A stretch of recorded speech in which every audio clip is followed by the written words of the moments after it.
Ilang araw ang lumipas, simula nang gawing pangbayad si Maria ng kanyang ina para sa utang nitong 3 milyon sa isang kilalang bilyonaryo na si Don Cervantes. Halo-halong emosyon ang nararamdaman ni Maria dahil hindi niya inaasahang walang masamang intensyon sa kanya ang matanda. Hindi nito pinipilit si Maria na gumawa ng kahit na ano. Hindi siya nito minamaltrato. At higit sa lahat, mabait ito sa kanya at laging sinisigurado sa mga katulong na nakakakain at komportable si Maria sa kanyang poder. Pero ano naman ang gagawin ko dito sa malaking bahay na to? Mamamatay yata ako sa kabagutan. Kumuha siya ng isang manipis na balabal at tahimik na lumabas ng kwarto. Nagdesisyon siyang maglakad-lakad upang maghanap ng sariwang hangin. Nagtuloy-tuloy siya hanggang sa makarating sa likurang bahagi ng mansyon. Pagkabukas niya ng malaking pinto, agad siyang sinalubong ng malamig na simoy ng hangin. Napayakap si Maria sa kanyang sarili. Nilanghap niya ang amoy ng damo at mga bulaklak sa napakalawak na hardin. Ngunit habang naglalakad, nakarinig si Maria ng kaluskos. "Sino yan?" Walang sumagot. Tanging ang hampas ng malamig na hangin sa mga puno ang narinig niya. Naglakad palapit si Maria hanggang sa maaninag niya ang isang lalaking tila gulat na gulat ding makita siya. "Huwag kang matakot. Sino ka? Anong ginagawa mo rito ng ganitong oras?" Manang Wilma! Manang Wilma! May tao po dito sa garden!" Nanlaki ang mga mata ng lalaki at agad na tumakbo palapit kay Maria upang takpan ang bibig nito. "Bitawan mo ako! Magnanakaw ka ano?" Hindi ako magnanakaw. Hardinero ako rito. Miguel ang pangalan ko." "Hardinero? 10 oras na ng gabi? Niloloko mo ba ako?" Tumawa ng mahina si Miguel. Mas masarap mag-ayos ng halaman kapag tahimik. At alam ni Don Cervantes na mas gusto kong magtrabaho ng mag-isa at walang istorbo. Ikaw, bakit gising ka pa? Ikaw ba ang bagong bisita ni Don Cervantes? "Bisita? Hindi ako bisita." Sagot ni Maria sa kainayos ang balabal na nakabalot sa braso niya. Ano? "Bayad sa utang. Binigay ako ng sarili kong nanay kay Don Cervantes bilang pambayad sa utang niya." Natahimik lang si Miguel. Inasahan ni Maria na tatawa ito, uhuhusgahan siya, ngunit napakamot lamang ito ng kanyang ulo. "Ganun ba? Mukhang hindi pala maganda ang pinagdaanan mo. Kaya ka ba naglalakad-lakad ng ganitong oras?" "Oo. Gusto kong makapag-isip-isip. Ako nga pala si Maria." Dahan-dahang lumapit si Miguel sa isang kahoy na upuan sa gitna ng hardin at pinunasan iyon gamit ang kanyang kamay. "Maupo ka muna, Maria. Baka nangangawit na yung mga binti mo sa kakatayo." Nag-aalangan man, ay naupo si Maria. Umupo si Miguel sa kabilang dulo at nag-iwan ng sapat na espasyo para hindi makaramdam ng takot ang dalaga. "Hindi ka ba naiinis? Sabi mo, ayaw mong may naiistorbo sa'yo pag nagtatrabaho ka, kaya mas gusto mong magtrabaho pag gabi." "Exception ka na dahil may pinagdadaanan ka." Napabuntong hininga si Maria at napailing na lamang nang makita ang matamis ng ngiti sa labi ni Miguel. "Ibinenta ako ng sarili kong ina." Basagang boses na pagpapatuloy ni Maria. Hindi niya alam kung bakit niya sinasabi ito sa isang estranghero, pero kailangan niyang ilabas ang bigat sa kanyang dibdib. Para lang makabayad sila sa utang, iniwan niya ako dito. Pakiramdam ko ay tapos na ang buhay ko, Miguel. Wala na akong halaga. Pero kahit papaano, maswerte pa rin ako dahil kay Don Cervantes ako napunta. Mabait siya at mukhang hindi naman masamang tao. Kung ibang tao yun, Baka kung ano na lang ang ginawa sa akin. Tahimik lang na nakinig si Miguel. Hinayaan nitong ilabas ni Maria ang lahat ng sakit nang walang panghuhusga. Pagkalipas ng ilang sandali, itinuro nito ang isang maliit na halaman sa di kalayuan. Nakikita mo ba ang bulaklak na yon, Maria? Yung bulaklak na dama de noche ba ang tinutukoy mo? Oo. Sa umaga ay tikom yan. Mukhang patay at ayaw sa matinding sikat ng araw. Pero tignan mo ngayon. Huminga ng malalim si Maria. Ngayon niya lang napansin ang napakabangong halimuyak na pumapalibot sa kanila. Kahit nasa pinakamadilim na oras, kaya pa ring mamukadkad at magbigay ng halimuyak ng bulaklak na yan. Baka kailangan mo lang dumaan sa dilim ngayon. Pero hindi ibig sabihin noon ay katapusan mo na. Baka ito pa lang ang simula para mamukadkad ka at magkaroon ng mas magandang kinabukasan. Natigilan si Maria. Tinitigan niya ang mga mata ni Miguel. Ang boses nito at ang lalim ng pananalita nito ay nagbigay ng kakaibang kapayapaan sa kanyang isipan. Tila may mainit na kamay na humaplos sa sugatan niyang puso at pamilyar ito. Ngunit hindi niya maisip kung nakita na ba talaga sila ni Miguel noon o nadadala lamang siya ng emosyon. Ano ba ang pangarap mo sana bago nangyari ang lahat ng to? Tanong ni Miguel habang pinaglalaroan ang isang tuyong dahon. Gusto ko lang sanang makapagtapos ng pag-aaral at magtayo ng maliit na negosyo para mabigyan ng magandang buhay ang pamilya ko. Kaso, heto ako ngayon. Kinulong dito. Darating din ang araw na matutupad mo yan. Hindi man ngayon, pero darating din tayo dyan. Umihip ang isang napakalamig na hangin. Napayakap si Maria sa kanyang sarili at nanginginig na pinagkiskis ang kanyang mga palad. Agad na napansin iyon ni Miguel. Hinubad nito ang suot na manipis ni jacket na nakapatong lamang sa kanyang puting t-shirt at mabilis na lumapit sa dalaga. Suotin mo to. Baka magkasakit ka rito sa labas. Nabalot si Maria ng pamilyar, ngunit mamahaling amoy ng pabango. Isang amoy na hindi niya inasahang gagamitin ng isang simpleng hardinero. Pareho kayo ni Don Cervantes ng pabango? Natigilan si Miguel at agad na napangiti ng pilit. Alam mo pala ang amoy ng pabango ni Sir Cervantes. Binigyan niya ako ng parehong pabango na ginagamit niya. Ganun ba? Naamoy ko lang kanina dahil nakapag-usap kami ng sandali. Pero mukhang malapit kayo sa isa't isa. Pinayagan ka niyang magtrabaho ng gabi tapos bibigyan ka pa ng mamahaling pabango. Bahagyang natawa si Miguel at muling napakamot sa kanyang ulo. Oo, mabait si Don Cervantes. Basta't wag lang gagawa ng bagay na ikakawala ng tiwala niya. Gabi na, Maria. Kailangan mo na ring magpahinga. Pumalik ka na sa loob. Baka hanapin ka ni Manang Wilma bukas ng maaga. Salamat sa pakikinig, Miguel. Hindi ko akalain na dito pa ako makakahanap ng kausap at isang estranghero pa talaga. Hindi na ako estranghero dahil magkakilala na tayo. Nandito lang ako sa hardin tuwing ganitong oras. Kung kailangan mo uli ng kausap, hanapin mo lang ako. Sa paglalakad ni Maria pabalik sa kanyang kwarto, naramdaman niya ang isang malalim na koneksyon kay Miguel na hindi niya maipaliwanag. Kahit papaano, nawala ang takot niya. Naramdaman niyang hindi na siya nag-iisa sa malaking mansyon ni Don Cervantes. Don Cervantes, may hardinero po ba kayo na ang pangalan ay Miguel? Natigilan si Don Cervantes habang sumusubo ng pagkain. Tila gulat itong napalingon kay Maria nang marinig ang pangalang binanggit nito.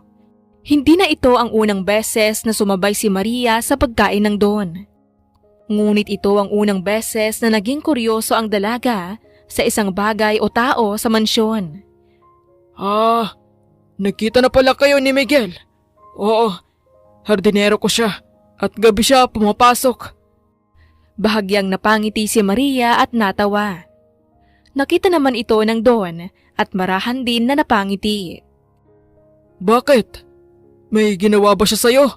Sabihin mo lang at babawasan ko ang sahod ng batang yon. Wala naman po siyang ginawa. Natawa lang po ako dahil ngayon lang ako nakakilala ng hardinero na nagtatrabaho ng gabi.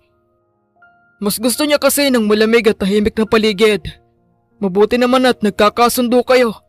Sana ay makatulong siya para hindi ka na masyadong mainip dito.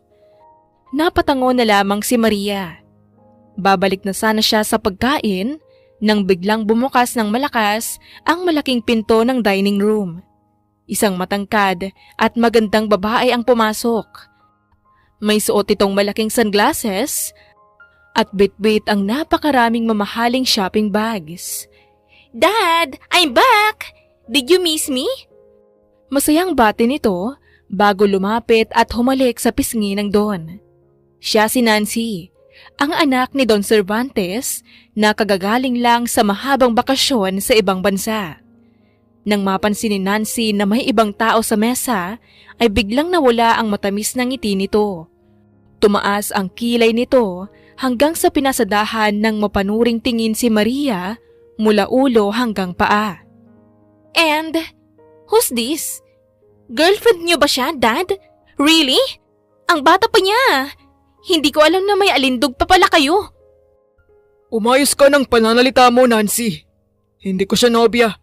At wala akong balak na gawin ng mga ganyang pagsasayang ng oras sa edad kong to. Anak siya ng isang kumpare ko sa probinsya. Dito muna siya titira habang naghahanap ng trabaho dito sa syudad. Nanlaki ang mga mata ni Maria sa narinig. Nakita niya ang mabilis na sulyap ng Don sa kanya. Bigla niyang napagtanto ang intensyon ng matanda. Nagsisinungaling ito at gumagawa ng alibay upang protektahan siya sa mapanghusgang ugali ng sarili nitong anak. "Oh, a freeloader." Pabulong na komento ni Nancy bago inirapan si Maria. "Whatever. Wala akong energy para rito.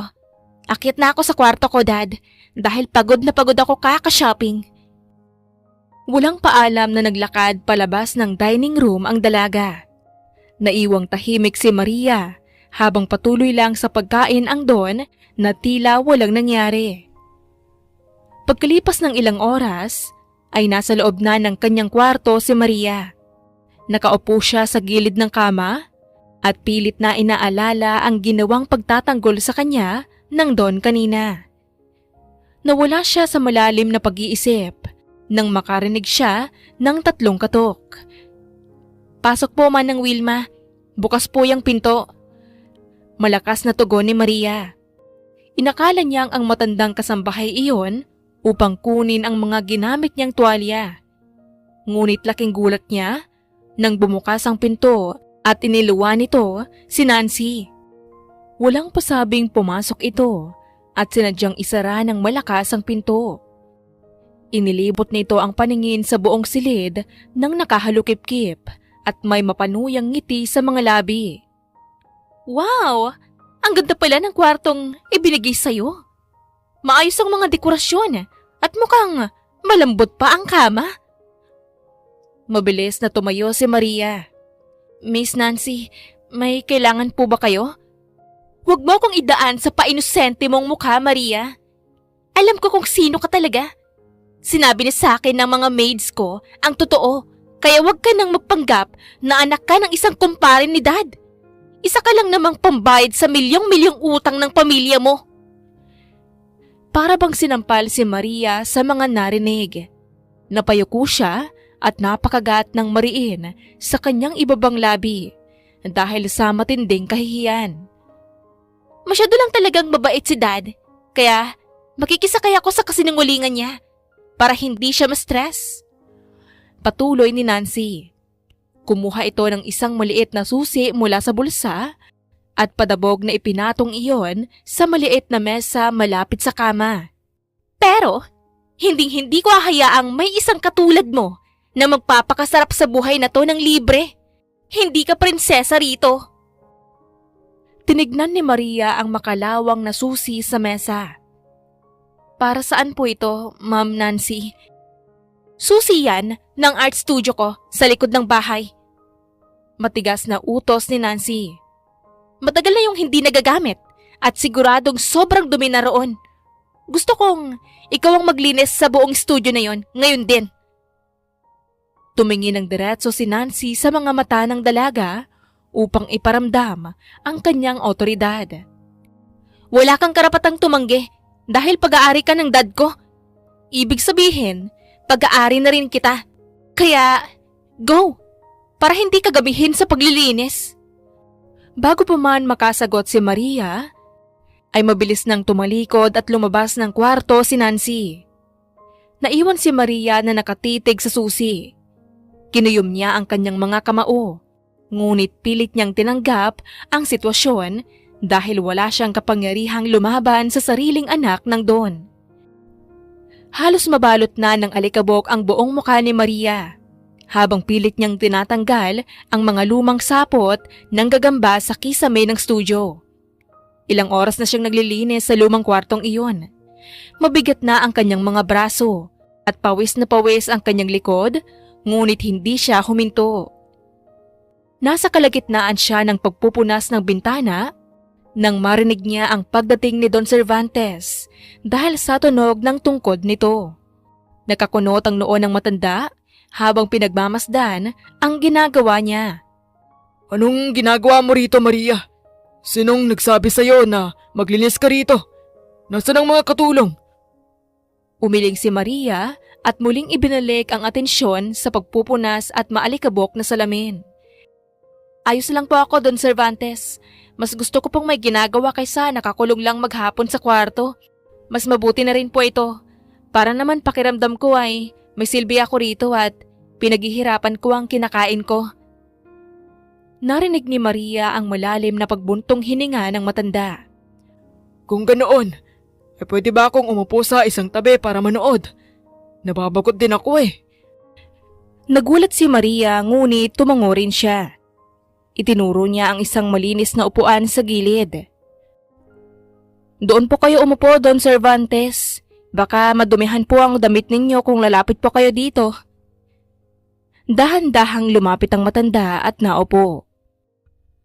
Pinanood niya ang bawat galaw ni Maria habang patuloy ito sa pagpupunas ng maalikabok na salamin at mga nakatambak na canvas. Mahilig ka bang magpinta? Nasa loob ka ng isang art studio kaya naisip ko lang itanong. Bahagyang natawa si Maria habang pinipiga ang hawak na basahan. Nako, hindi po. Wala pa akong talento sa art. Hanggang stickman lang po yata ang kaya kong i-drawing. Ngumiti ang matanda habang nakapatong ang mga kamay sa kanyang tungkod. Pero sigurado akong may hilig ka rin sa pagguhit nung bata ka. Lahat naman yata ng bata ay dumaan sa ganoong yugto. Opo, paborito ko pong iguhit ang mga simpleng tanawin sa probinsya namin noon. Alam niyo po yon? Yung may dalawang bundok tapos may sumisikat na araw sa gitna at may mga ibon na parang letrang M sa langit. Isang mahina at purong tawa ang pinakawalan ni Don Cervantes. Oo, pamilyar nga yan. Halos lahat yata ng bata ay yan ang unang natututunang iguhit. Mukhang naging payapa at masaya ang kabataan mo. Sa hindi inaasahang pagkakataon ay naging magaan ang usapan nila. Patuloy na nagkwento si Maria tungkol sa paglalaro niya sa bukid noong bata pa siya, habang nakangiti namang nakikinig ang matanda sa kanyang mga simpleng kwento. Nang matapos si Maria sa paglilinis, ay dahan-dahang tumayo ang Don. Nagpaalam na ito, ngunit bago tuluyang makalabas ng pinto, ay muli itong lumingon sa kanya. Bago ko makalimutan, gumising ka ng 6:00 ng umaga bukas. Napakunot ang noo ni Maria habang ipinapagpag ang alikabok sa kanyang damit. Bakit po? Saan po tayo pupunta? Maganda ka. Dahil aalis tayo ng bahay, may ipapakilala ako sa'yo. Bago pa man makapagtanong muli si Maria, ay naglakad na palayo ang Don. Naiwang nakatayo si Maria sa gitna ng malinis na studio, habang puno ng kuryosidad ang kanyang isip. Kinagabihan, pilit na gumugulo sa isip ni Maria kung sino ang ipapakilala ng Don bukas. Dahil hindi na naman siya dinadalaw ng antok, nagdesisyon siyang lumabas at magtungo muli sa hardin. Agad na napangiti si Maria nang makita si Miguel sa ilalim ng liwanag ng buwan. Abala ang lalaki sa paglilipat ng mga maliliit na halaman patungo sa mga bagong paso. "Tulungan na kita dyan, Miguel." Nag-angat ng tingin si Miguel at agad na umiling. Wag na. Madudumihan lang ang mga kamay mo. Bukod pa roon, alam kong pagod ka sa maghapong paglilinis ng studio ng anak ni Don Cervantes. Natigilan si Maria. Nanlaki ang kanyang mga mata habang nakatingin sa hardinero. "Teka lang, paano mo nalaman yan? Wala ka naman dito kaninang umaga." Saglit na naniga si Miguel. Nakita ni Maria ang bahagyang pagkaalarma sa mata ng lalaki bago ito mabilis na nag-iwas ng tingin at nagpatuloy sa paghuhukay ng lupa. Narinig ko lang sa mga kasambahay kanina. Tsismosa pala talaga ang mga katulong dito, no? Ang bilis kumalat ng mga balita. Tulad ng kung paano kabilis na nalaman ni Ma'am Nancy kung sino talaga ako. Tumigil si Miguel sa ginagawa. Kunot-noo itong lumingon. Anong ibig mong sabihin? Noong dumating kasi siya galing sa bakasyon, sinabi ni Don Cervantes na anak ako ng kumpare niya. Para siguro hindi ako pagdisikitahan ng anak niya. Pero pumunta siya sa kwarto ko kaninang umaga. Sinabi niya na alam niyang hindi talaga ako anak ng kumpare ni Don Cervantes. Alam niyang isa lang akong bayad sa utang. Siya ang nagutos na linisin ko ang estudyo niya dahil wala raw libre sa bahay na ito. Bakas ang matinding pag-aalala at inis sa mukha ni Miguel. Dahil sa matinding kuryosidad sa naging reaksyon ng lalaki, tumayo si Maria at lumapit. Masyado siyang napalapit. Tinitigan niya ng maigi ang mukha ni Miguel. Ang matangos nitong ilong, ang hugis ng panga at ang mga mata nitong kumikinang sa dilim. Napalanok naman si Miguel. Halatang nataranta ito sa biglaang paglapit ng dalaga kaya napaatras ito ng bahagya. Anong ginagawa mo? Masyado ka naman atang malapit, Maria. Nang mapagtanto ni Maria kung gaano kalapit ang mukha niya sa lalaki, mabilis siyang umatras. Naramdaman niya ang matinding pag-init ng kanyang mga pisngi. Sorry, may chinek lang ako.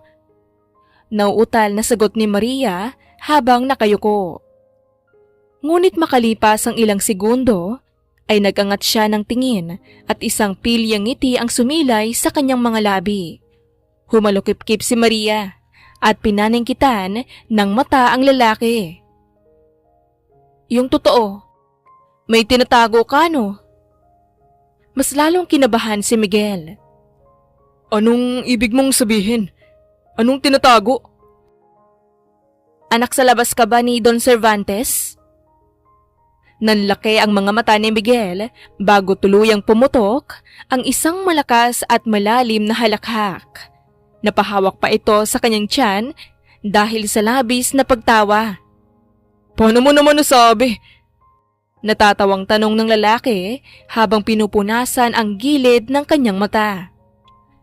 Aminin mo na kasi. Una, mabait siya sa'yo.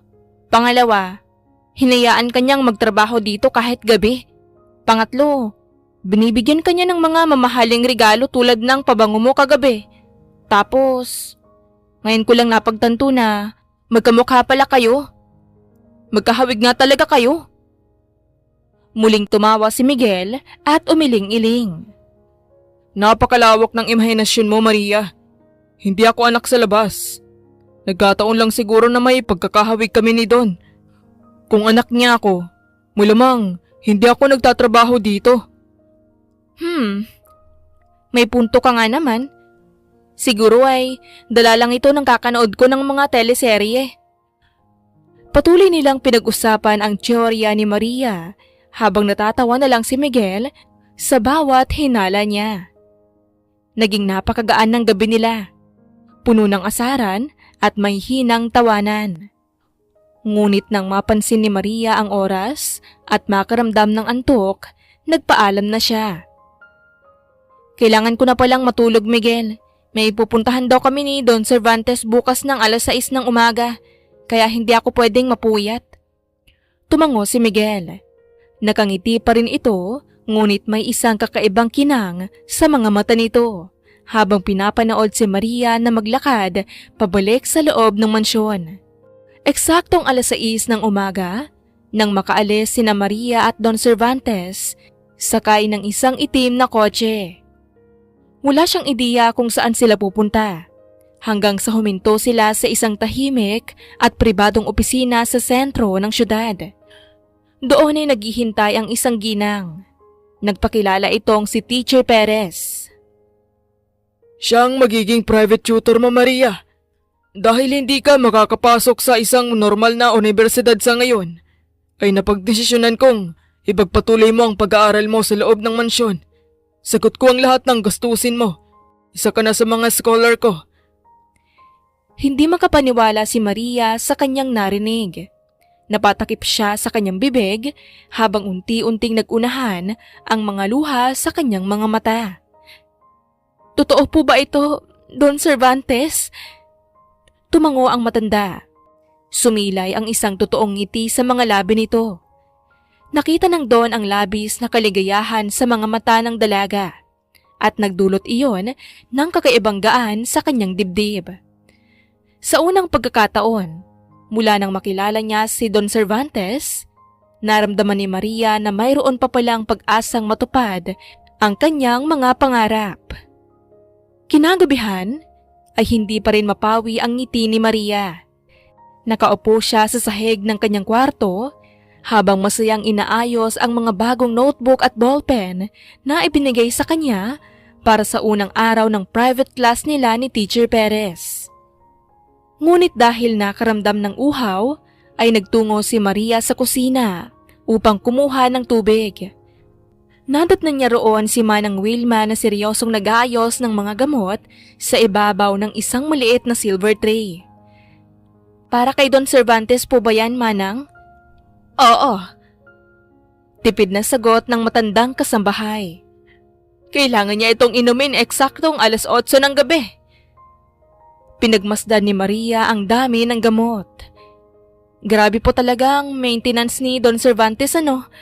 Nakakapagtaka lang po dahil minsan ay parang hindi naman siya ganoon kahina tulad ng sabi ng iba.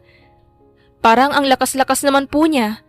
At kung papansinin niyo, matipuno ang katawan ng Don. Tumigil si Manang Wilma sa kanyang ginagawa at seryosong tumitig kay Maria. Minsan, Maria, ay mas mabuting wala tayong alam. Huwag ka nang masyadong maging kuryoso sa mga bagay-bagay. Huwag mo nang alamin ang mga bagay na nakatago kung gusto mong maging tahimik ang buhay mo rito. Napakunot ang noon ni Maria sa pagkalito. Ngunit bago pa man siya makasagot, ay biglang nanlaki ang mga mata ng matanda. Naku po, ang sinaing ko! Mabilis na tumakbo si Manang Wilma papunta sa kabilang bahagi ng malawak na kusina dahil sa amoy na sunog na kanin. Naiwan ang tray ng gamot sa mesa. Tinignan ni Maria ang orasan sa pader at nakitang 2 minuto na lang bago mag-8:00. Hala, dapat dinadala na to sa kwarto ni Don Cervantes. Dahil sa pag-aalala na mahuli sa pag-inom ng gamot ang matanda, ay nagdesisyon si Maria na siya na ang magdala nito. Kinuha niya ang tray at maingat na naglakad patungo sa kabilang dulo ng pasilyo kung saan matatagpuan ang kwarto ng Don. Ito ang unang pagkakataon na makakapunta siya sa bahaging yon ng mansyon dahil mahigpit na ipinagbabawal ang paggala roon. Hindi naman siguro ako pagagalitan dahil pumunta ako rito. Bakit kaya pati si Ma'am Nancy hindi pwedeng pumunta ng basta-basta rito? Pagdating ni Maria sa tapat ng kwarto, ay napansin niyang bahagyang nakabukas ang malaking pinto. Dahan-dahan siyang pumasok upang hindi makaistorbo sa Don, na maaring nakatulog dahil maaga itong naghapunan. Don Cervantes, dala ko po ang mga gamot niyo. Okay lang po ba kung... Nanigas si Maria sa kanyang kinatatayuan at hindi na natapos sa pagsasalita nang makita ang isang pamilyar na lalaki sa loob ng kwarto ng Don. Nasa aparador si Miguel habang namimili ng mga damit. Wala itong suot na pang-itaas, kaya kitang-kita ang matikas nitong pangangatawan. Ngunit ano ang ginagawa nito sa kwarto ni Don Cervantes? Ilagay mo na lang dyan sa counter yung mga gamot, Manang Wilma. Kaswal na saad ni Miguel nang maramdamang may tao sa kanyang likod. Sa sobrang gulat, ay nabitawan ni Maria ang tray. Bumagsak ito sa sahig at lumikha ng isang malakas na ingay. Nabasag ang baso ng tubig at kumalat ang mga tableta sa maramol na sahig. Mabilis na lumingon si Miguel. Bakas ang matinding gulat at panlalamig sa mukha nito. Para itong nakakita ng multo nang mapagtantong hindi si Manang Wilma ang nasa loob ng kwarto. Miguel, anong ginagawa mo rito sa kwarto ni Don Cervantes? Magnanakaw ka ba? Nataranta si Miguel. Ibinaba nito ang hawak na polo at pilit na naghanap ng maisasagot, ngunit tila umurong ang kanyang dila. Maria, anong ginagawa mo rito? Bakit nandito ka? Ako munang sagutin mo, Miguel. Anong ginagawa mo rito sa kwarto ni Don Cervantes?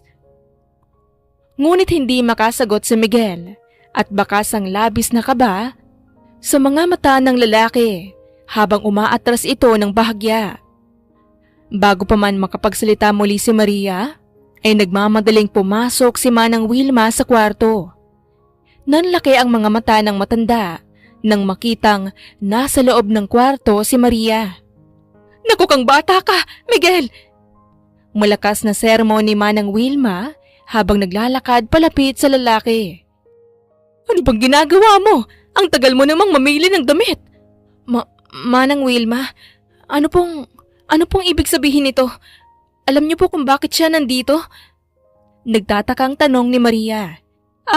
Oo iha. Itong si Miguel kasi, pinapili ni Don Cervantes ng damit na gusto niya. At ito, napakatagal mamili. Bilisan mo na nga dyan, Miguel. Saad ni Manang Wilma, sabay marahang hampas sa braso ni Miguel. Mabilis namang namili si Miguel. Okay na po ito, Manang. Ito na po ang kukunin ko. Natigilan si Maria. Tinignan niya si Miguel na ngayon ay nakayuko lamang at tila nahihiya sa kanyang naging sitwasyon. Medyo kumalma ang isip ni Maria, ngunit may bahagi pa rin sa kanya na nagdududa. At ikaw, Maria, sa susunod ay sabihin mo sa akin bago ka makialam sa mga trabaho rito sa bahay. Lalo na pagdating sa mga personal na gamit at gamot ng Don. Tignan mo ang nangyari at natapon pa lahat. Pasensya na po, Manang Wilma.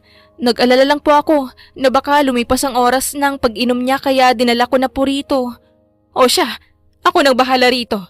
Bumalik ka na sa kwarto mo. Seryosong utos ng matanda habang pinupulot ang mga nabasag na piraso ng baso. Tumango si Maria at tahimik na naglakad palabas ng kwarto. Hindi na niya nilingon muli si Miguel.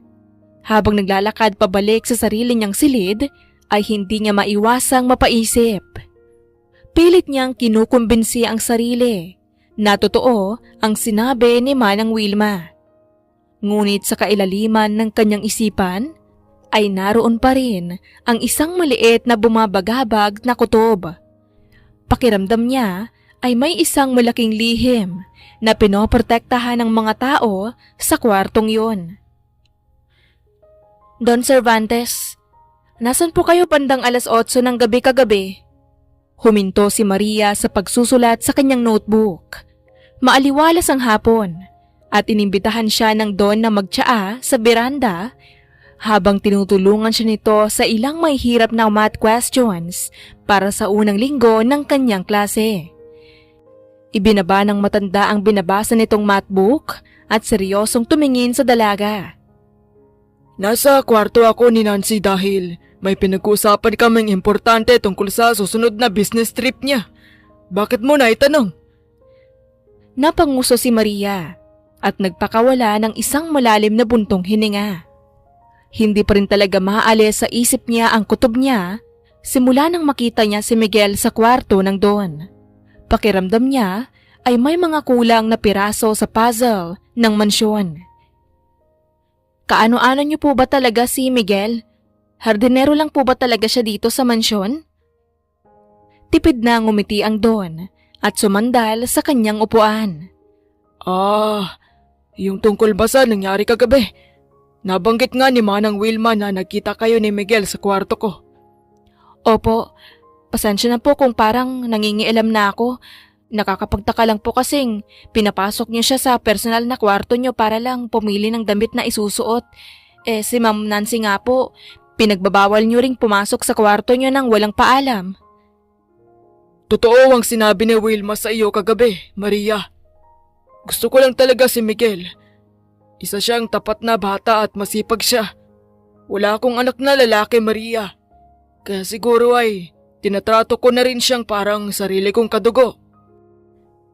Dahan-dahang tumungo si Maria. Habang pinagmamasdan niya ang maamong mukha ng matanda, ay napagtanto niyang may katwiran ito. Kung nagawa nga siyang tulungan ng Don at gawing scholar, kahit pa isa lamang siyang pambayad utang, ay hindi na nakapagtatakang maging mabuti rin ito sa isang simpleng hardinero tulad ni Miguel. Naintindihan ko po. Nakangiting sagot ni Maria bago muling ibinaling ang atensyon sa kanyang notebook. Teka, wika ng Don habang inilalapit ang kanyang silya upang tignan ang ginagawa ng dalaga. Itinuro ng matanda ang isang equation gamit ang daliri. Mali po ba itong mga sagot ko, Don Cervantes? Pakiramdam ko nga rin po, kanina pa na parang may mali talaga. Hula ni Maria, sabay sapo sa kanyang noo. Tama naman ang ginagawa mo, Maria. May mali lang sa naging solution mo rito. Kapag ginamit mo ang quadratic formula na yan, ay kailangan mong maging maingat sa paglalagay ng mga signs.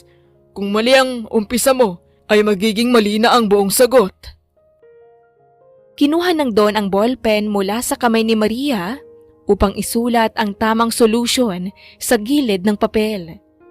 Ngunit, sa hindi sinasadyang pagkakataon, ay nagdikit ang kanilang mga balat.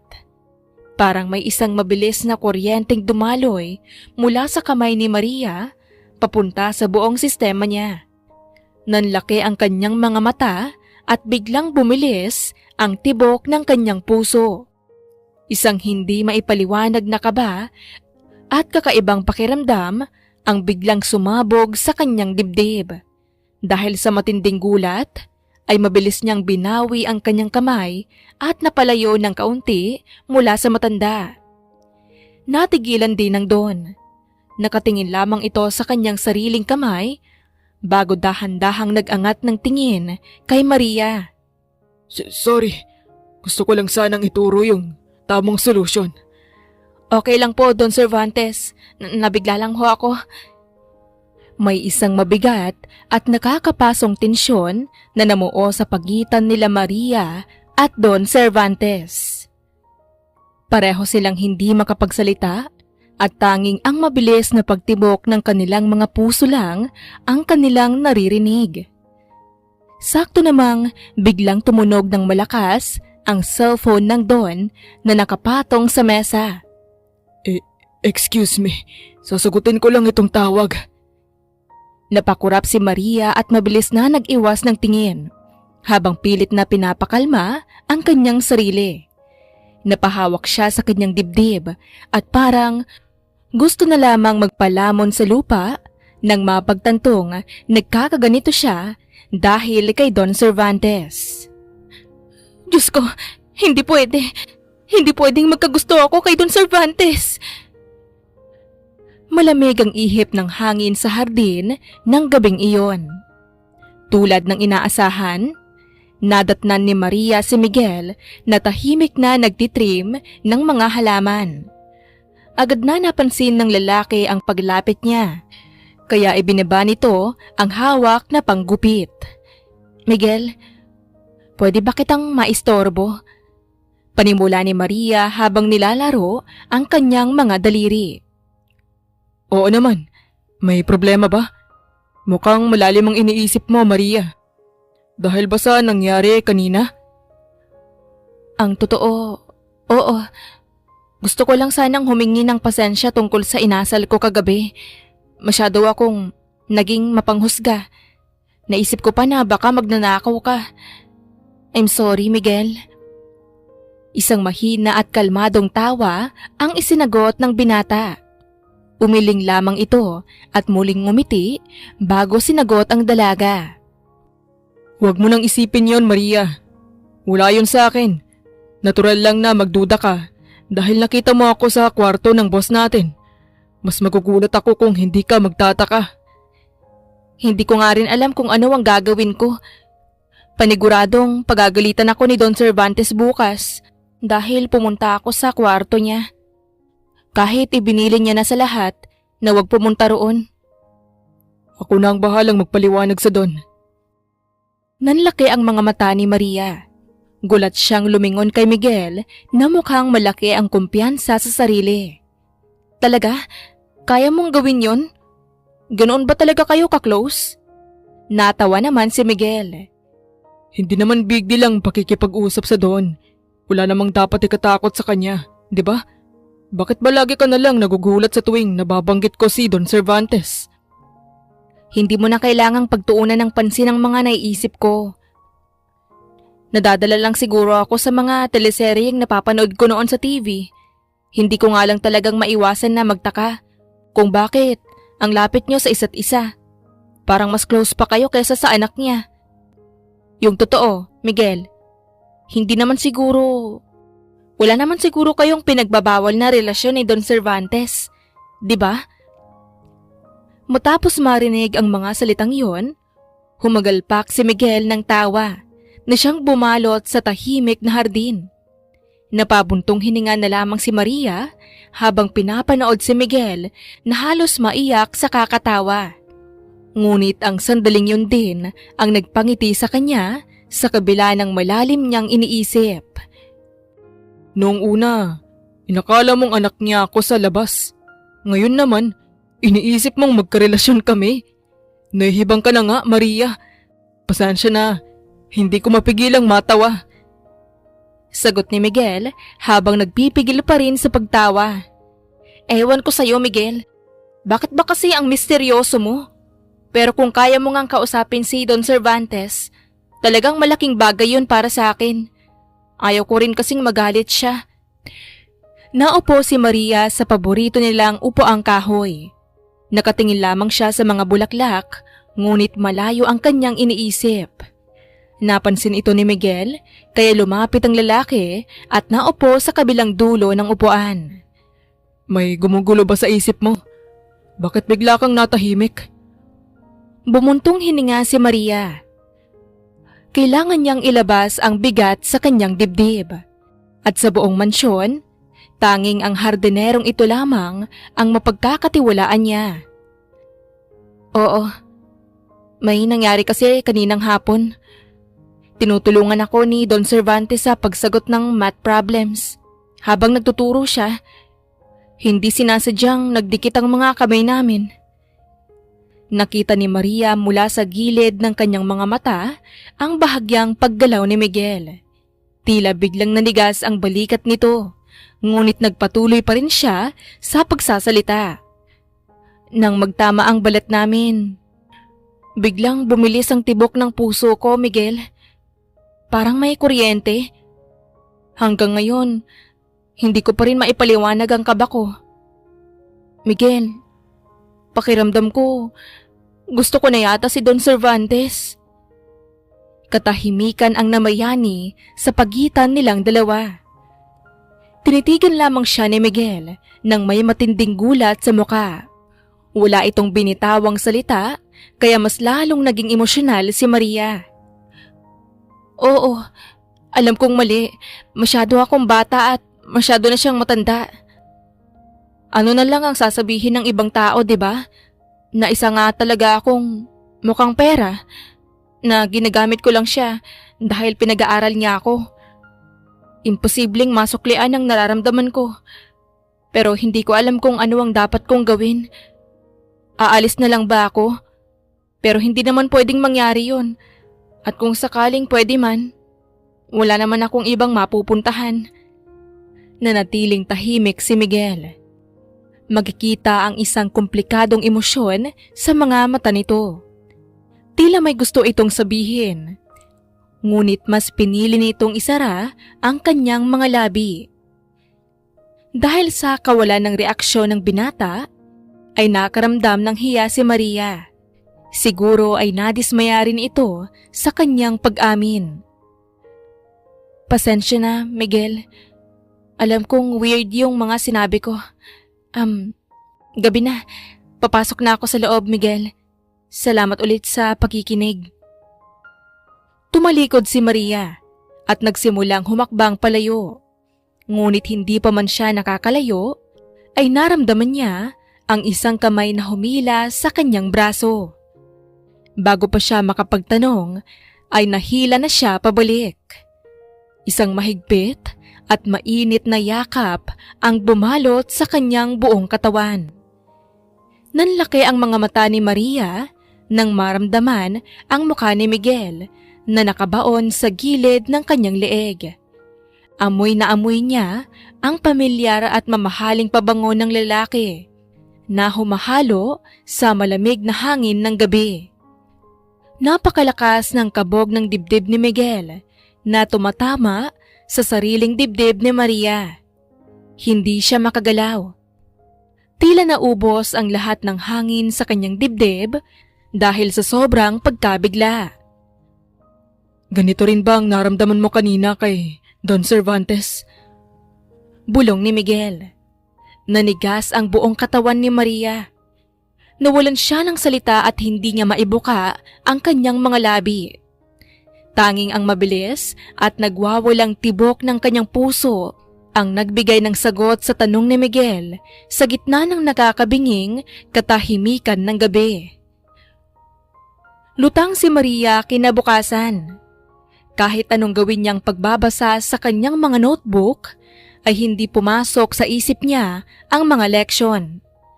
Patuloy na umaalingaw-ngaw sa kanyang tenga ang malalim na boses ni Miguel at ang mabigat na yakap nito kagabi. At mas masahol pa, pati na rin ang tagpo nila ni Don Cervantes kagabi. Ano bang nangyayari sa akin? Nababaliw na ba ako?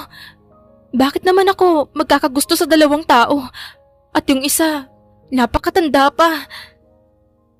Upang maibsan ang pagkalito, ay lumabas si Maria ng kwarto para kumuha ng tubig.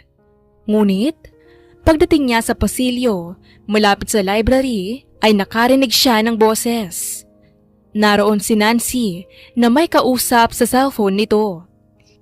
Sigurado ka ba sa epekto niyan? Pabulong, ngunit madiin na tanong ni Nancy. Gusto kong malinis ang trabaho. Kapag inihalo ko ba ito sa pagkain o inumin niya, talagang hindi siya masusuri sa autopsy? Walang makikitang bakas ng lason? Napatakip si Maria sa kanyang bibig. Nanlaki ang kanyang mga mata habang umaatras. Lason. Sino ang balak patayin ni Nancy? Siguraduhin mo lang dahil hindi tayo pwedeng pumalyas ng pangalawang beses. Maswerte lang tayo noong una dahil hindi tayo nakita ni Dad. Hindi ko nga alam kung paano siya nabuhay mula sa pagkakahulog sa bangin. Basta. Dapat magtagumpay na tayo ngayon at dapat malinis ang trabaho. Naintindihan mo ba? Nanginig ang buong kalamnan ni Maria nang malamang ang sariling ama nito ang gustong patayin ni Nancy. Kailangan niya itong sabihin agad kay Don Cervantes, kaya patakbo siyang bumaba upang hanapin ang matanda. Ngunit si Manang Wilma lamang ang kanyang nadatnan sa sala. Wala ang Don dito sa mansyon, Maria. Mamayang gabi pa siya uuwi para sa hapunan. Akmang sasabihin na sana ni Maria kay Manang Wilma ang kanyang narinig, ngunit bigla siyang nag-alangan. Hindi na siya sigurado kung sino ang kakampi at sino ang kalaban sa loob ng mansyong iyon. Kaya mas minabuti na ni Maria na manahimik muna at hintayin ang mismong Don upang personal na sabihin ang lahat. Ngunit sa pagsapit ng hapunan ay hindi siya nakahanap ng tiyempo.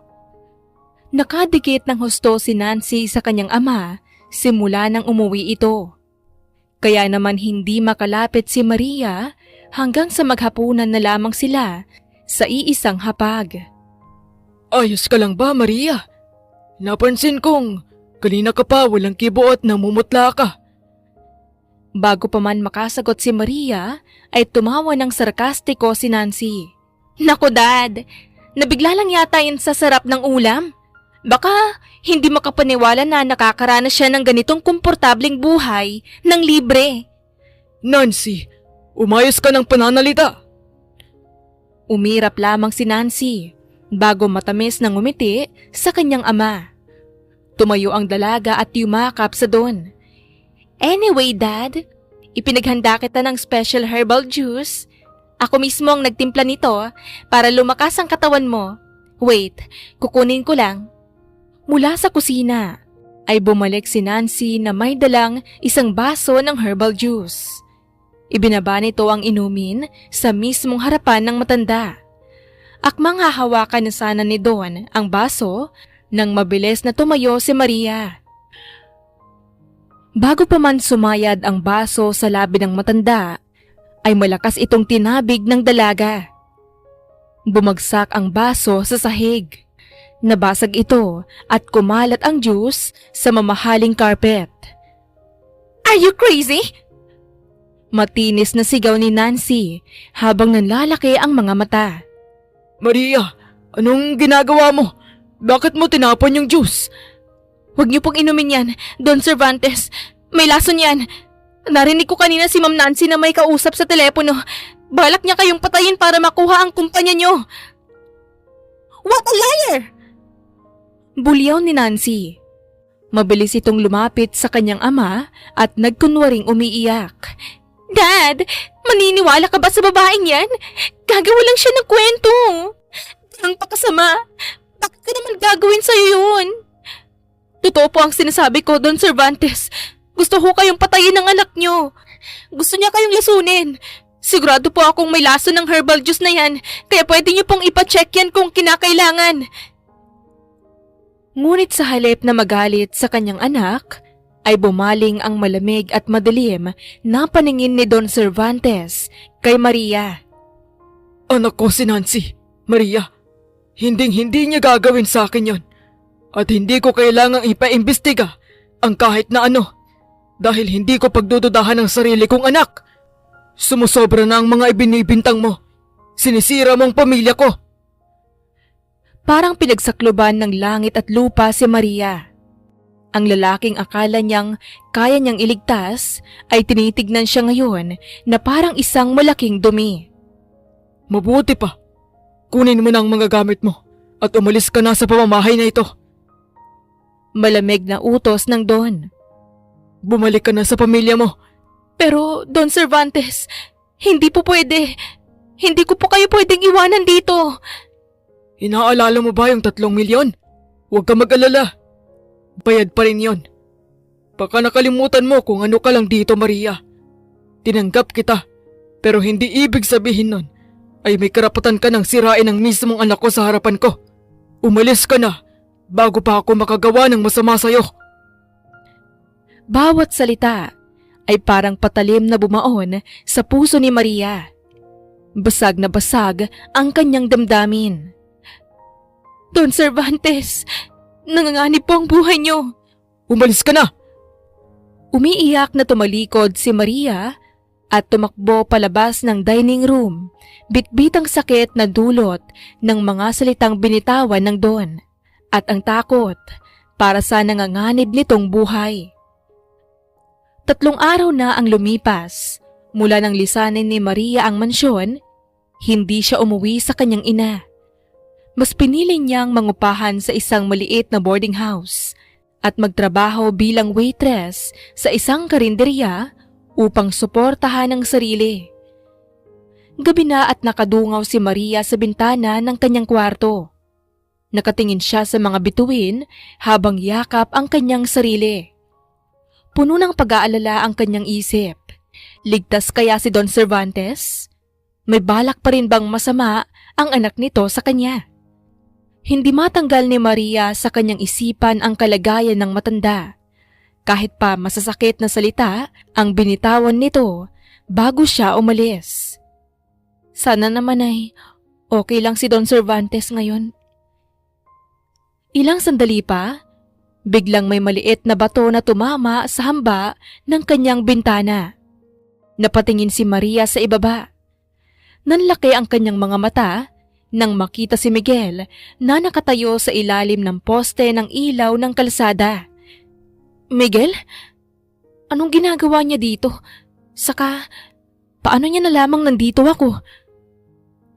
Mabilis siyang bumaba ng hagdan at lumabas ng boarding house. Nang makalapit siya, ay laking gulat niya nang bigla siyang kabigin ni Miguel at yakapin ng napakahigpit. Anong ginagawa mo dito? Paano mo nalamang nandito ako? Namiss kita, Maria. Yun lamang ang isinagot ni Miguel sa dalaga. Isang kakaibang kalungkutan ang biglang bumalot sa puso ni Maria. Hindi niya maintindihan kung bakit. Ngunit kusa na lamang tumulo ang kanyang mga luha. Niyakap niya pabalik ang lalaki at naiyak sa dibdib nito. Miguel, nasira ko ang lahat. Pinalayas ako ni Don Cervantes. Nagalit siya sa akin dahil pinigilan ko siyang inumin ng juice na bigay ni Nancy. Pero, totoo ang narinig ko, Miguel. Gustong patayin ni Nancy ang ama niya. Kaya hanggang ngayon nag-aalala ako para sa kanya. Huminahon ka muna, Maria. Ilang araw kitang hinanap. Bakit hindi ka umuwi sa inyo? Kamusta ka rito? Kumakain ka ba ng maayos? Pinunasan ni Maria ang kanyang mga luha at tipid na ngumiti. Ayokong umuwi kay Mama. Hindi ko na kayang harapin ang pamilya ko matapos nila akong ibenta na parang gamit. Nagtatrabaho ako ngayon sa isang restaurant dyan sa kanto. Maliit lang ang sweldo, pero masaya ako dahil sa akin na ulit ang kalayaan ko. Hindi ka ba nahihirapan? Siguradong pagod na pagod ka araw-araw kumpara noong nasa mansyon ka. Sanay naman ako sa hirap, Miguel. Mas masarap matulog nang alam kong walang naniningil sa buhay ko. Pero aaminin ko, may mga namiss din ako roon. Ano naman ang namimiss mo sa lugar na yun? Namiss ko si Manang Wilma. Kahit laging nakasimangot yun. Namiss ko rin yung hardin. Yung mga halaman. Yung mga kwentuhan namin ni Don Cervantes. At yung hardinero niya. Napalunok si Miguel. Ang mga mata nitong kanina ay nag-aalala ay biglang napalitan ng isang emosyong hindi mabasa ni Maria. Namimiss ka rin ng mga halaman, Maria. Pati ng hardinero. Siguradong pati si Don Cervantes ay namimiss ka. Paano mo naman nasabi? Hindi naman kayo iisa ng isip ni Don Cervantes. Pero Miguel, paano si Don Cervantes? Baka kung ano nang nangyari sa kanya dahil wala ako roon para bantayan ang mga kinakain niya. Tingin mo ba, maniniwala si Manang Wilma sa akin?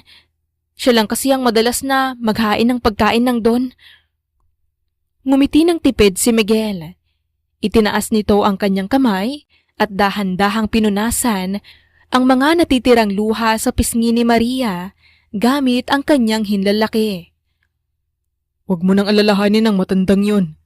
Ligtas si Don Cervantes. Hindi siya mapapahamak. At yan ay dahil sa katapangan mo. Katapangan ko?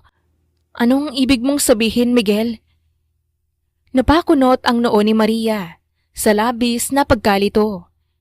Bago pa man siya makapagtanong muli, ay dahan-dahang inilapit ni Miguel ang kanyang muka. Nanlaki ang mga mata ni Maria nang maramdaman niya ang malambot na labi ng binata na dumampi sa kanyang mga labi. Isang mabilis at maingat na halik iyon, ngunit sapat na upang tuluyang magpatigil sa pag-ikot ng mundo ni Maria. Parang sumabog ang lahat ng kuryente sa kanyang katawan at nakalimutan niya kung paano huminga. May mga bagay na kailangan mo nang malaman, Maria. Bukas, eksaktong 12:00 ng tanghali, manood ka ng balita. Doon mo makikita ang lahat ng sagot sa mga tanong mo, pati na rin ang sagot sa tanong ng puso mo. Matapos bitawan ang mga salitang iyon, ay muling hinaplos ni Miguel ang pisngi ng dalaga. Tipid itong ngumiti bago tuluyang tumalikod at naglakad palayo sa madilim na kalsada. Naiwang nakatayo si Maria sa labas ng kanyang boarding house. Labis ang pagkalito sa kanyang isip, ngunit hindi niya mapigilan ang mabilis at nagwawalang pagtibok ng kanyang puso. Eksaktong 12:00 ng tanghali kinabukasan. Pinunasan ni Maria ang kanyang mga kamay at kinuha ang cellphone mula sa bulsa ng kanyang apron. Binuksan niya ang isang news channel at nanood ng live broadcast. Bumilis ang tibok ng puso niya nang makita ang pamilyar na mansyon sa screen.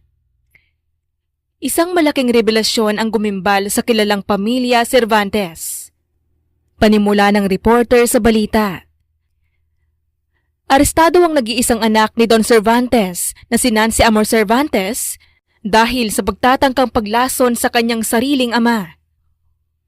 Ngunit ang mas nakakagulat na natuklasan ng mga awtoridad, 6 na buwan na palang patay ang totoong Don Cervantes. Ang lalaking tinangkang lasunin ni Nancy ay ang nakababatang kapatid ng Don na si Miguel Cervantes. Ayon sa pahayag ng binatang bilyonaryo na lumaki sa ibang bansa, dahilan upang hindi mamukaan ng kanyang pamangkin. Nagpanggap si Miguel bilang si Don Cervantes upang imbestigahan ng palihim at alamin kung sino ang pumatay sa kanyang kapatid matapos makakuha ng tip na foul play. Ang pagkahulog ni Don Cervantes sa isang bangin na siyang ikinamatay nito. Patuloy ang imbestigasyon sa naturang kaso, ngunit dahil sa sapat na ebidensya, kasalukuyang nahaharap ngayon si Nancy Cervantes sa patong-patong na kaso. Nabitawan ni Maria ang kanyang cellphone. Bumagsak ito sa mesa, ngunit hindi niya ininda. Nanlaki ang kanyang mga mata habang mabilis na pinagtagpi-tagpi ng kanyang utak ang lahat ng nangyari. Kaya pala, nasa loob siya ng kwarto ng Don ng gabing yun. At kaya pala mabilis siyang pinagdakpan ni Manang Wilma. Alam ni Manang Wilma ang totoo mula pa noong una. Napahawak siya sa kanyang dibdib. Naalala ni Maria ang mga gabing hindi siya makatulog, habang iniisip ang kakaibang nararamdaman niya sa Don na nararamdaman niya rin kay Miguel. Iisang tao lang ang minahal ko. Naguluhan pa ako dahil akala ko, nahulog ako sa isang matanda at sa isang hardinero ng sabay. Si Miguel pala ang lahat ng yun. Dahil sa matinding gulat at dami ng iniisip, naging lutang si Maria nang bumalik siya sa kanyang trabaho. Nagkamali pa siya ng pagkuha ng order at muntik pa niyang matapon ang mainit na sabaw sa isang customer. Maria! Ano ba yung nangyayari sa'yo? Kanina ka pa wala sa sarili mo. Kung ganyan lang din ang ibibigay mong serbisyo, ay lumabas ka muna at magpahangin. Hiyang-hiya si Maria.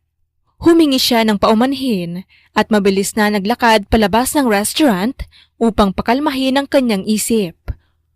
Pumunta siya sa isang maliit na iskinita sa gilid ng kalsada. Ngunit habang nakatingin sa kawalan, isang lalaki ang naglakad papalapit sa kanya. Suot nito ang isang napakagara at mamahaling itim na business suit na perpektong nakayakap sa matikas nitong pangangatawan. Ang kanyang buhok ay maayos na nakasuklay at ang mga mata nito'y nananatiling madilim. Ngunit puno ng lambot nang magtama ang kanilang paningin. Si Miguel, ang totoong Miguel Cervantes. Tumayo si Maria. Hindi niya alam kung dapat ba siyang magalit, matuwa o mainis. Napanood mo ba ang balita? Oo, napanood ko nga. At? Ano sa tingin mo? Nakatinging saad ni Miguel. Hindi ko alam kung anong dapat kong maramdaman. Pero ang galing mo. Paano ka nagpanggap na matanda? At marami pang tanong si Maria, ngunit natigil siya upang itanong ang isang mas importanteng bagay. Okay ka lang ba? Nang marinig ni Miguel ang tanong na iyon, agad na nanlambot ang kanyang mga mata. Marahang ngumiti ang binata at mahigpit na niyakap si Maria. Naging madilim ang buhay ko simula nang mawala si kuya at malaman kong may pumatay sa kanya, Maria. Pero dumating ka. At sa kabila ng lahat ng bagyong araw-araw kong hinaharap, ikaw ang nagbigay sa akin ng kapayapaan. Hindi napigilan ni Maria ang maiyak. Gumanti siya sa mahigpit na yakap ng binata. Akala ko talaga hindi mo ako pinaniwalaan. Akala ko hindi na tayo magkikita uli. Nilito mo ako Akala ko na-inlove ako sa isang napakatandang lalaki. Bahagyang natawa si Miguel, ngunit hindi naputol ang kanilang pagyayakapan. Pasensya na, Maria. Kinailangan kong gawin niyon para ilayo ka kay Nancy. Dahil baka kung ano ang gawin niya sa'yo, pagkatapos mong malaman ang totoo tungkol sa plano niyang panlalason. Pero maraming salamat. Kung hindi mo tinabig ang baso na yun, baka napano na ako. Wala akong kaalam-alam na nilagyan niya yon ng lason. Dahil hindi ko alam na siya palang talagang pumatay kay kuya. Hindi ko siya pinagdudahan dahil magkadugo kami.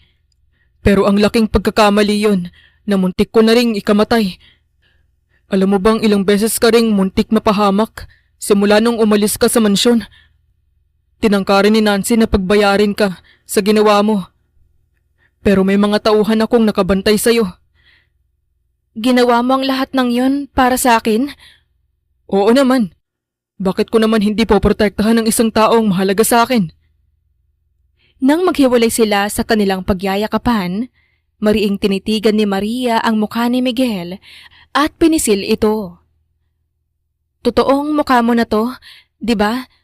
Wala ka nang tinatagong mukha sa loob? Tanong ng dalaga, dahilan para matawa si Miguel. Totoong totoo na to. Guwapo, di ba? Kaya pala ang bango-bango ng hardinero ng mansyon. Hindi talaga ako naniniwala nung una na hardinero ka kasi walang hardinero ang nagtatrabaho ng gabi at gumagamit ng mamahaling pabango. Ewan ko ba kung bakit nauto mo ako? Pasensya na, Maria, kung kinailangan kong magsinungaling sa'yo. 6 na buwan kong plinano ang lahat para hulihin ang pumatay sa kuya ko. Kaya hindi pwedeng masira ang lahat ng pinagpaguran ko. Ang mahalaga, okay ka na ngayon at siguradong matatahimik na ang totoong Don Cervantes dahil nakamit na niya ang hustisya. Tinitigan ni Maria ang lalaking nasa harapan niya. Ngayon niya lang lubos na nakita ang totoong Miguel. Walang maskara, walang pagpapanggap, at sa kabila ng lahat ng kasinungalingan, hindi niya maitatanggi na ito pa rin ang lalaking nagparamdam sa kanya na ligtas siya. Kaya naman, ngayon, gusto kong mag-focus sa atin. Nagpapanggap man ako noon pero totoo ang nararamdaman ko sa'yo, Maria. Mahal kita. Hindi sumagot si Maria. Mabilis siyang humakbang at mahigpit na yumakap sa leeg ng lalaki. Sinalubong naman siya ni Miguel ng isang matamis na halik sa labi. Nang maghiwalay sila, ay pareho silang napangiti. Kahit hardinero, matanda o mayamang negosyante ka pa, mamahalin din kita, Miguel Cervantes. Sa gitna ng maingay na kalsada at sa ilalim ng maliwanag na hapon, Natagpuan ni Miguel ang kanyang kapayapaan sa piling ni Maria. Natagpuan naman ni Maria ang kalayaan, kundi dahil nahanap niya ang lalaking tunay na nagmamahal at magtatanggol sa kanya habang buhay. Mabilis na lumipas ang 10 taon. Sariwang hangin at halimuyak ng mga bulaklak ang bumalot sa tahimik na sementeryo. Nakatayo si Maria sa harapan ng isang malaking puntod na gawa sa puting marmol. Nakaukit doon ang pangalan ni Don Cervantes, ang nakatatandang kapatid ng kanyang asawa. Nakahawak siya sa kamay ng kanilang 7 taong gulang na anak na si Mateo. Sa kanyang tabi ay nakatayo si Miguel na may hawak na isang pumpon ng mga puting rosas. Ibinaba ni Miguel ang mga bulaklak sa ibabaw ng puntod. Hinaplos niya ang malamig na lapida at isang malungkot na ngiti ang sumilay sa kanyang mga labi. 10 taon na rin pala, kuya. Mahinang bati ni Miguel. Daddy, how kind is Tito when he was alive? Napangiti si Miguel sa tanong ng kanyang anak. Bata pa lang ako ay malaki ng agwat ng edad namin ni kuya, anak. Dahil doon ay madalas ko siyang kaaway at iniiwasan ko siya noon. Pakiramdam ko ay palagi siyang nagmamarunong. Pero napakabuti niya pa rin sa akin. Nung nag-aaral ako sa ibang bansa at pakiramdam ko ay susuko na ako, siya ang palaging tumatawag para palakasin ang loob ko. Masyado lang akong bata at mapagmataas noon para ma-appreciate ang lahat ng ginagawa niya para sa akin. Humigpit ang hawak ni Maria sa kamay ng kanyang asawa para magbigay ng suporta. Tahimik lamang siyang nakikinig sa bawat salitang binibitawan nito. Nang lumago ang negosyo ko, ay inimbita ko siya sa isang dinner. Pinag-usapan namin ang maraming bagay. Pero pinagsabihan ko na hindi ko man lang nasabi kung gaano ako nagpapasalamat sa kanya ng gabing yun. Kung alam ko lang na yun ang huling beses na makikita ko siya ng buhay. Sana'y sinabi ko na sa kanya ang lahat ng na-realize ko sa buhay ko. Tuluyan ang bumagsak ang mga luha ni Miguel. Mabilis na binitawan ni Mateo ang kamay ni Maria at niyakap ng mahigpit ang kanyang ama. Sumunod din si Maria. Isang araw, tumawag sa akin ang sekretarya niya. Patay na raw si kuya at nahulog sa bangin. Hindi ko yun matanggap kaya pumunta agad ako sa resort kung saan sila nagstay ni Nancy para sa business trip nila. Doon ko nakausap ang isang trabahador na nakakita ng nangyari. Nakita niyang may sinadyang tumulak kay kuya pababa ng bangin. Kaya nagdesisyon akong patahimikin ang lahat ng nakakita. Binayaran ko sila para itago ang sekreto. Mabuti na lang at iilan lang ang mga pinagkakatiwalaang tao na nakakita sa katawan ni kuya. Ginamit ko ang pagkakataong yun para magpanggap bilang siya at alamin ang buong katotohanan sa loob ng mansyon. Hinaplos ni Maria ang pisngi ni Miguel at tipid na ngumiti. Nagawa mo na, Miguel. Nabigyan mo na ng hustisya ang kuya mo. Sigurado akong masaya na siya kung nasaan man siya ngayon. At ipinagmamalaki ka niya. Tama po si Mommy, Daddy. Huwag na po kayong umiyak. Tito will be sad. Natawa ng mahina si Miguel at binuhat ang kanyang anak. Niyakap niya ng mahigpit ang bata habang nakapulupot naman ang kanyang isang braso sa baywang ni Maria. Tinignan niya ang kanyang pamilya at naramdaman ang isang matinding kaligayahan na pumawi sa lahat ng sakit ng kanyang nakaraan. Mahal na mahal ko kayo. Kayo ang pinakamagandang bagay na nangyari sa buhay ko.